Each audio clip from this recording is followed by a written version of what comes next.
Hi, I'm James Major, Head of Sport for the Evening Standard. Welcome to our London Rising event to discuss how sport and fitness can get London moving again after the pandemic and how to address the inequalities that have grown over the past 15 months in access to exercise. I'm delighted to be joined today by three people with fascinating perspectives on this. Sonny Peart, founder of the Black Trail Runners charity, Tally Rye, personal trainer, author and podcast host, and Nick Rusling, CEO of Human Race, the mass participation sports event business. Sonny co-founded the Black Trail Runners charity, which aims to increase the numbers of black people in trail running.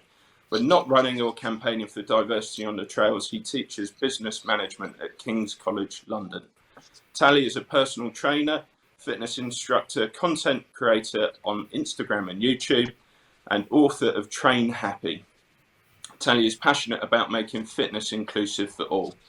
As CEO of Human Race, Nick has seen more than 1 million people cross the line of events he has helped to organise, including the London Summer and Winter Runs and the Royal Windsor Triathlon.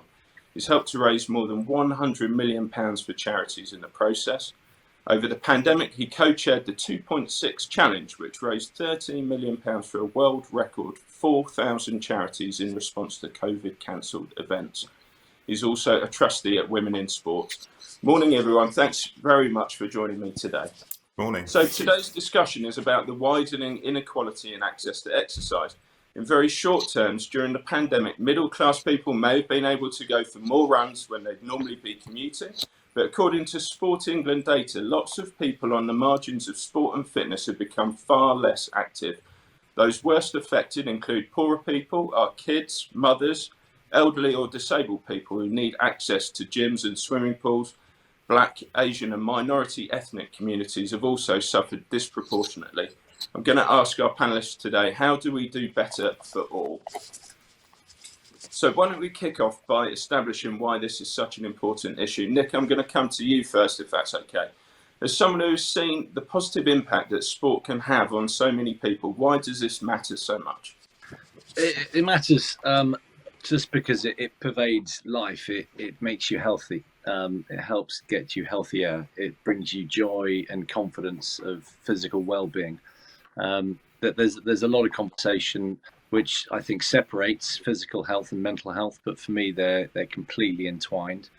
And being active, exercising, doing it with people sociably is just a huge positive to people's mental health. So at a fundamental level of life, my grumpy teenager son, 16-year-old, was fairly monosyllabic yesterday morning, and then he went to the gym and he came back and he was all bubbly and chatty, and you just see simple examples, I think, with people all the time, colleagues at work who get out at lunch, even going for a walk. So for me, it's generally on a broad sense. You know, you've touched on a huge range of different types of people, and everyone's got their thing. It's about moving. In my world, in sort of my industry, it's about crossing a finish line. Thousands of people who will get a medal at the end for their hard work. Raising their arms aloft. You don't often get moments in life where you genuinely raise your arms aloft naturally when you cross that finishing line, but that's sort of a one-off. But I think often life is about loads of little finishing lines. It could be just turning up to an exercise class. I played daughter with my cricket the other day, and just getting her out there and playing, you know, that was a little finish line that she crossed, and you could see her swelling with pride and confidence and happiness at the end of it. So all these little finishing lines you can see develop people, and as I said, it makes everyone healthier, happier and more confident, full of joy. So I just am a massive believer in the strengths of moving, being active, and we need to get as many people understanding that, and getting out and finding the confidence to do it. Tally, if I could come to you next, is that something that you agree with? Your book's called Train Happy, so presumably, you see where Nick's coming from there. Yeah, absolutely. And I think, one of the ways in which we can encourage people to move more is by talking about all these different benefits that they can experience that aren't necessarily just focused on, getting fit for a holiday or an event, but actually thinking about, wow, I can really accomplish something and achieve something if I set my mind to, running a race and raising money for charity, or being part of a team and, winning a match, winning a tournament, or, enjoying finding a class and making new friends. I think if we are able to encourage all these kind of social benefits and think about how they can be so important for our mental health as well as our physical health, then I think that does give people like, oh, actually, maybe I can actually enjoy this. And I do think that, one thing that we need to work on in fitness and with physical activity is encouraging people to move and normalizing that it can be fun and enjoyable, and not thinking that it always has to be really painful and difficult and kind of punishing. And that's really the goal of my work. I'm really about trying to help people to kind of find the fun and joy in what they're doing. But as you said at the beginning, sometimes that's a cherry on the cake when we need to start thinking about accessibility issues in terms of what is available, what is affordable to people, what do people have access to. And so, I think one of the wonderful things about social media and platforms like Instagram and YouTube that I use are that you can create free content, you can create accessible content so that people can have workouts. And I think, Joe Wicks doing his lockdown PE sessions is a really good example of that, of someone using a platform and making movement accessible for so many people that may not have had access to a trainer like Joe before. So I think, we need to think more about how we can not only find the joy in what we're doing, but also making the joy more accessible. Sonny, what are the joys? A nice, easy one to start with, but what are the joys of the trails for you then, delivering some of those benefits that Tally and Nick have just spoken about? So obviously there are the sort of mental and physical health benefits of just moving, but I think trail running that my organisation concentrates on adds in the fact that you're reconnecting with nature, which many of us have lost. Last week I was out with some teenagers from Hackney, and we took them to Epping Forest. And for many of them, although that's less than half an hour away from there, many have been there, or run on a trail like that. And there are obviously kind of mental health benefits just kind of connecting with nature. I started off talking about some of the inequalities in access to exercise. I'd like to pick up on an obvious one, first of all, on the gender gap. The pandemic had a terrible effect on women's ability to exercise in particular. I'll back it up with a couple of facts. The UK Active report that, this is a quote from them, the closure of fitness and leisure facilities had a profound effect on women. Women make up 54% of gym members in the UK, with group workouts and swimming central to that activity. A massive 76% of attendees at group classes are women. Tally, what's your experience of this? Are you working with women in this position, and why do you think they've suffered disproportionately?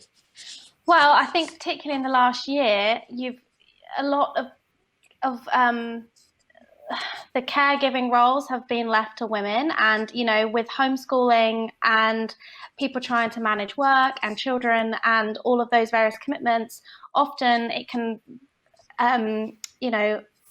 the mum in the family can end up being bottom of the list.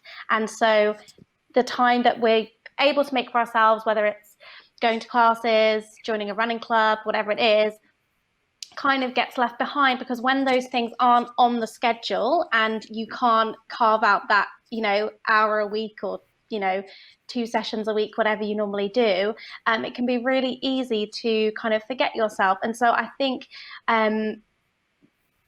that's played a huge role in the way that women have kind of got left behind. And I do think, and just from my experience, I don't have children, I'm a bit younger, and I do see that people my age are back in classes and back in, are getting moving again. But I do think that if we're looking at those with children and older, then understandably, there have been other priorities. And so I really hope going forward, and, now everyone hopefully is back in school and staying in school, that people are, we're able to kind of get back into the routines that maybe we once had, and that more people are able to get moving. And I know, campaigns like This Girl Can are really important in doing that. And I believe, prior to 2020, they'd got up to 3 million women moving again, which is incredible. And I think particularly what's so important about that campaign is that they do show mothers and grandmothers, and they show women of all ages, abilities, just normal women telling their stories. And I think that's really powerful. And I hope that we can kind of reconnect with that going forward, because you're right. I think we do need to, make these spaces for women to be able to kind of get out and move, because we know that it's so beneficial for your mental health, your physical health. And ultimately, I think if you're able to make that time for yourself, then when it is time to work and parent, then hopefully you're a little bit better at those things as a result. Nick, as a trustee at Women in Sport, what's your perspective on this?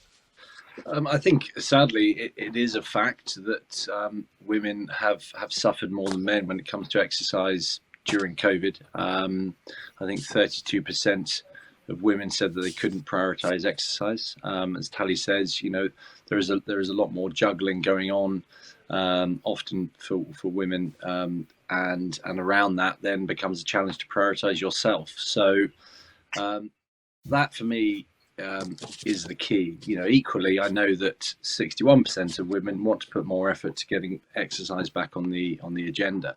So I think there's an awareness. It's just getting that into that position where there can be a fundamental reset. I think habits can be cemented, and we've been in a pandemic long enough for habits possibly to become deep rooted. So being aware that you need to prioritize yourself again, I think is vital, but actually making it happen. I've in the past organized women only events, and we did a women only cycling event series, and I could see firsthand, just from the marketing and the conversations we were having to get women to enter, there are so many other thoughts that go through getting out and exercising than I think men have, where I'd call it slightly more a selfishness, or equally it could be an ability to prioritize yourself. I mean, you can call that selfishness, but I think men do that better than women, and will just say, I'm getting on and doing this, and whatever the consequences are, and it could be children, who knows, they will get on and do it more, and that's a huge generalization. But I think women have really got to be encouraged to prioritize themselves, and it's all very well talking to individuals, but I think the environment they're in is vital. So I think everyone around has got a role to play, whether it's a partner, whether it's an employee. I think there's a really important amount of so that for me, alongside what Tally said, you've got to find it within yourself, but equally I think the environment you're in, the encouragement to say, look, stop, you've juggled enough, you've got to go and find some time for yourself. So I think everyone can have a role to play, and partners and employees, I think especially, can practice what they preach and help change habits and reset. I think there is the need for, whether it's sort of an acknowledged moment where we say, look, enough's enough, we all need to reset and get back into good habits again. So I think that could be an idea that the mayor could lead on in London and say, we'll come on to children, no doubt, as well, but I think there needs to be a reset, because otherwise habits, I think, might drift in a negative way. Tally, what would you like to see employers doing? I think this is a really important area. You touched on some great initiatives out there, such as Sport England's This Girl Can and This Mum Moves campaign, but the workplace seems to be a sphere where there might be an opportunity to make that sort of reset change that Nick's just talked about. What can be done?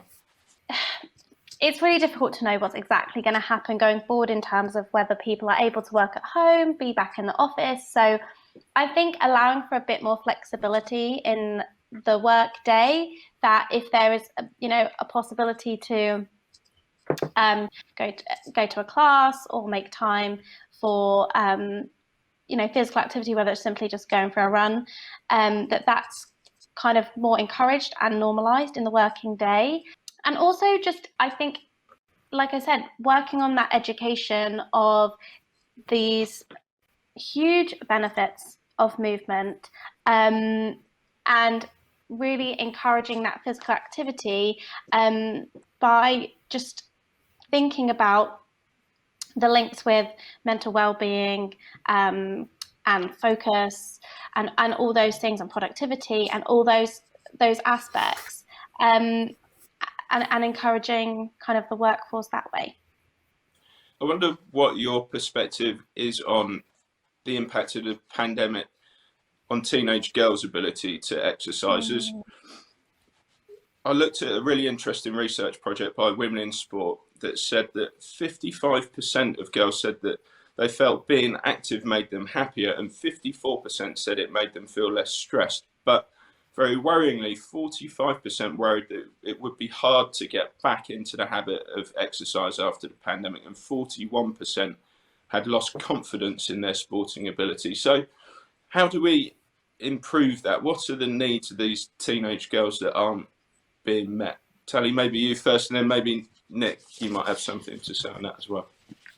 Yeah, I think with teenagers, it's tough, and I know that there will have been an uptake in and an increase in poor body image and just kind of body dissatisfaction throughout the last year. And sadly for teenagers, and especially girls, a lot of what is driving their force behind exercise may well be sporting performance, but a large part of it is going to be aesthetic based. And I think with social media, that is only encouraged, and you're seeing a lot of people, trying to kind of emulate other people's appearance.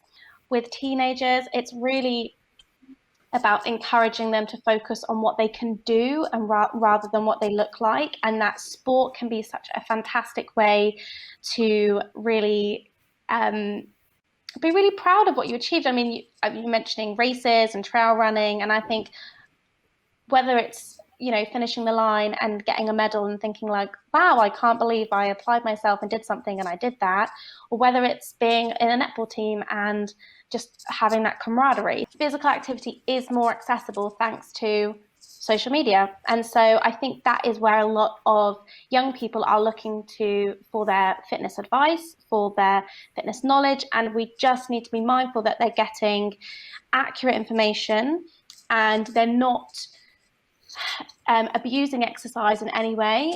I do fear that, we, like I said, mentioned body image issues, and we know that eating disorders and things will have risen as well. So we just have to be really mindful that people are exercising for the right reasons. They're doing it out of self-care rather than a sense of kind of punishment, and that they're getting that kind of accurate information and finding like really good role models in, to look up to, whether it be women in sport or people in fitness in general.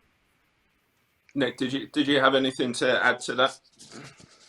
Yeah, the environment that girls are going back into is I think one when bad habits have been formed, and I go back to the importance of the support network, and it's going to be parents and it's going to be teachers in this case. And I think the parental side, I think, has also exaggerated some of the socioeconomic issues around exercise, and whether it's size of accommodation or whether it's parents' propensity to support getting active together. So that hasn't helped children during the pandemic, with, I think, a sort of a vicious cycle downwards in some cases for some families. So it's easier said than done, but I think it is proven, and Women in Sport do some fantastic initiatives. I got involved with one which was dads and daughters. So I think that support network of encouraging, in this case, your daughter, but doing it together, finding stuff you want to do together. So that's powerful. And then I think a huge amount of responsibility goes down to teachers and leading from the front. Head teachers have got to be part of this reset, and they've got to be talking, as Tally said, educating the values, the importance, but equally the fun side. And for me, I think I personally would reshape PE and call it moving, and I would give a class to a child who maybe has an interest on a topic, and they can take the class, and it could be dancing, it could be anything. And if you give the power to the kids and get them involved, but it's got to come from the top. But sort of old school PE just doesn't work in some cases. So it's going to be difficult to change cultures and educational systems, but we do have a chance to reset here. And it takes strong leadership from London, from the mayor, from head teachers, and from families to say, right, no, we're going to have to make a change. And so it's part education, part understanding the issue, but part product and opportunity. And that's why, maybe at school, just to reshape PE a little bit, to be more movement based rather than old school, could be a great chance to acknowledge that and do something different. I've got a friend who's actually going into a school at the moment, and she's gone in and she's teaching teenage girls TikTok dances, which may seem like a bit whimsical, but they love it. And it gets people moving, and it may seem unconventional, and it's not a sport as such, but it is movement. And I think it's really helping them to kind of find movement in a different way. I mean, dancing is one of the things that actually really connected me to movement. I'd never got on well with sport. And so I think you're totally right that if we can reimagine what movement is and kind of broaden our horizons in what we think movement is, that is really key as well. And thinking a little bit outside the box of just your standard sports to include, all different things, including dancing as well. So, thanks, guys. I'd like to move on now to the impact of the pandemic on Black, Asian and minority ethnic communities and those from lower socioeconomic backgrounds.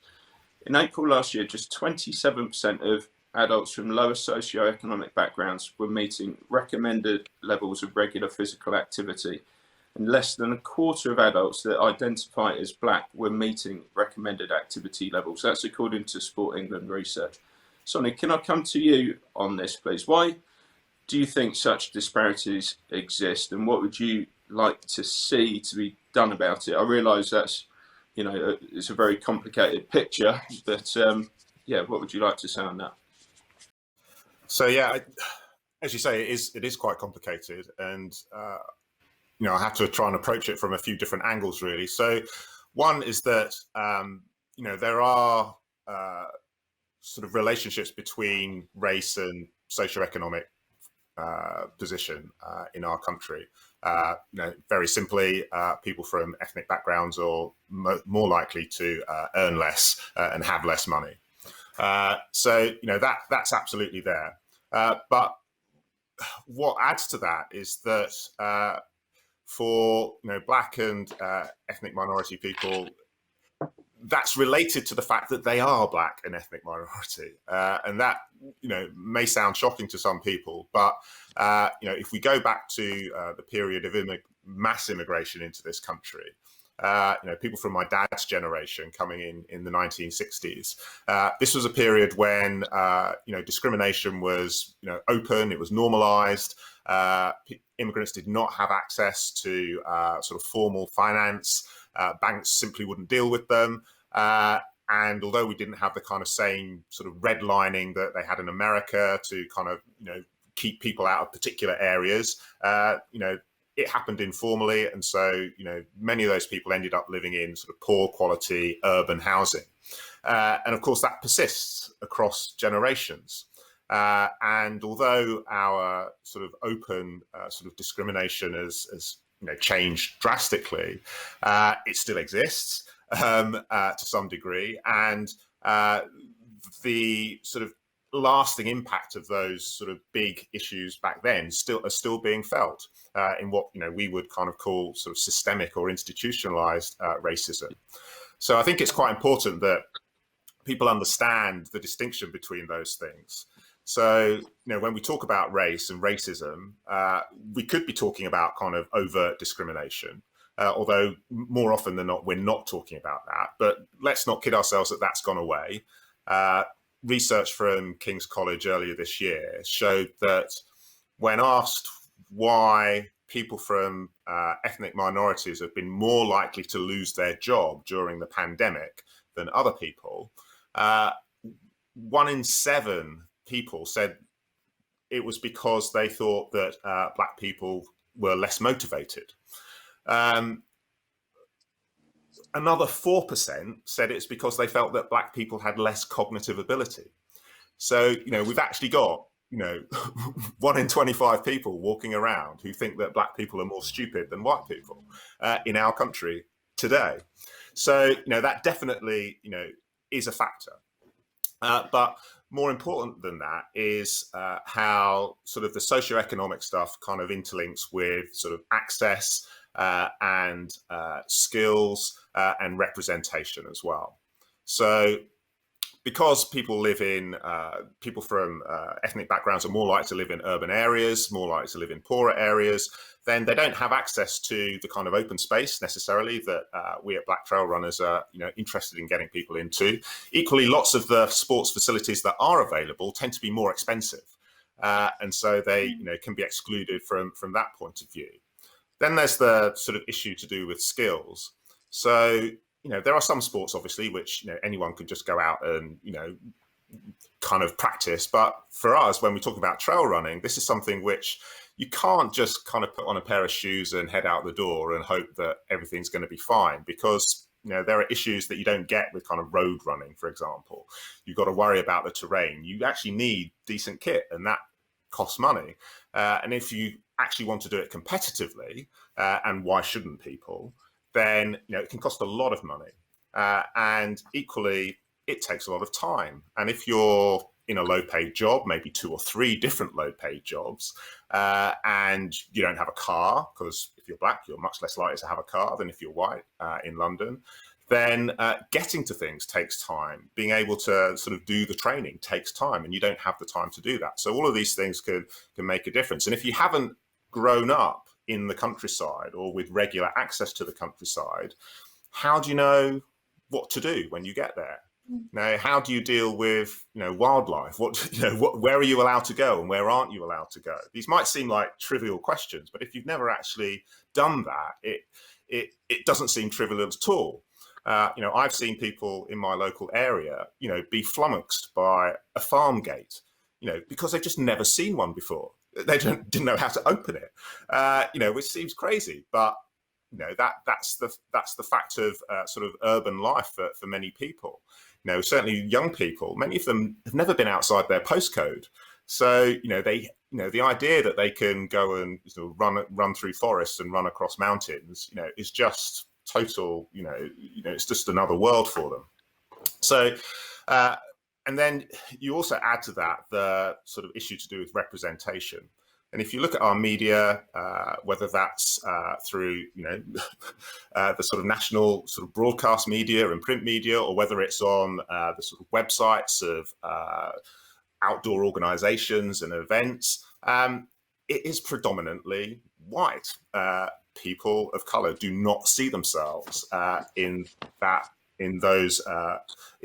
communication, in those promotions. So, and if you don't see yourself doing something, then it's much harder for you to sort of overcome, the sort of impulses that say, well, maybe that's not quite for me. Maybe I should be doing this rather than that.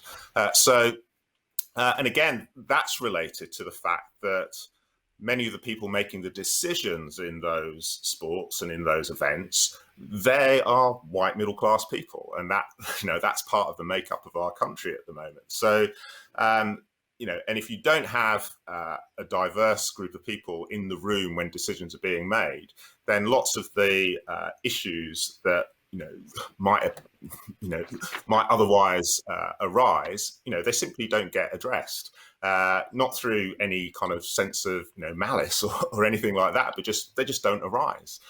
Because it's quite hard to sort of put yourself in the position of somebody else who's in a very different set of circumstances to yourself. And that works across a lot of different characteristics. It's not just about race. The same thing is true of gender. The same thing is true of disabilities, of age, all of these different aspects. So to put it simply, what is quite a complex thing, yes, there are lots of factors involved here. So what do we do about it? How can we change that?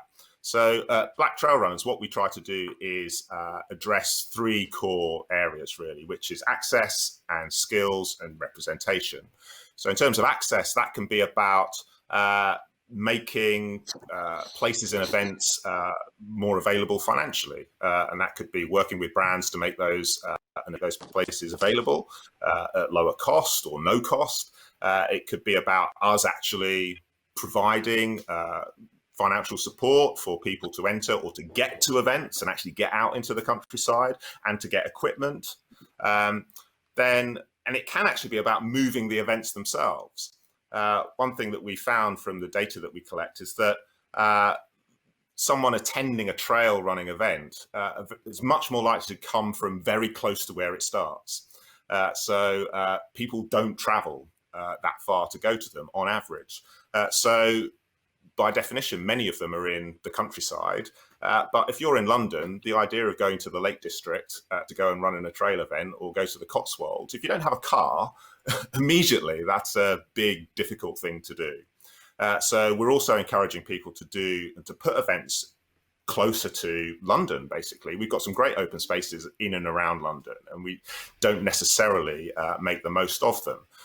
So that's one thing that we can do. And then we've got sort of skills. So that can be about navigation. It can be about knowing what kit to wear, knowing about nutrition, all things which are quite important if you're going to be running any kind of distance on the trails. And so we've been running kind of online workshops during the lockdown and now moving outdoors much more into kind of trail taster events so that people actually get to experience what it is to actually run on a trail and how that's different and why that might be something they can do and want to do.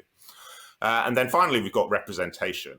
And as I say, that's about making sure that people of color are actually visible in these spaces. They see themselves in them. So again, that's about working with brands and events to kind of transform their social media presence. So for example, we've worked with a big trail running organization who've committed to change their social media so that it has at least 25% of it shows people of color. Which is, way beyond what many of them are like at the moment. When I first started looking at this as an issue last summer, I visited sort of half a dozen websites of some of the big trail running organizations that I'd run events for. And I couldn't find a single picture of a black person on their websites. I mean, it was crazy, but that's what it was.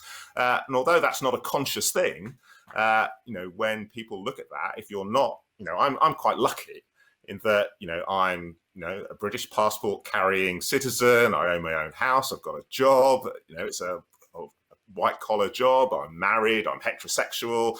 I'm male. I've got all of those privileges. But if you don't have those, then you look at something and you think, well, I don't really see myself in that. And you don't necessarily have the confidence to then sort of put yourself into that space.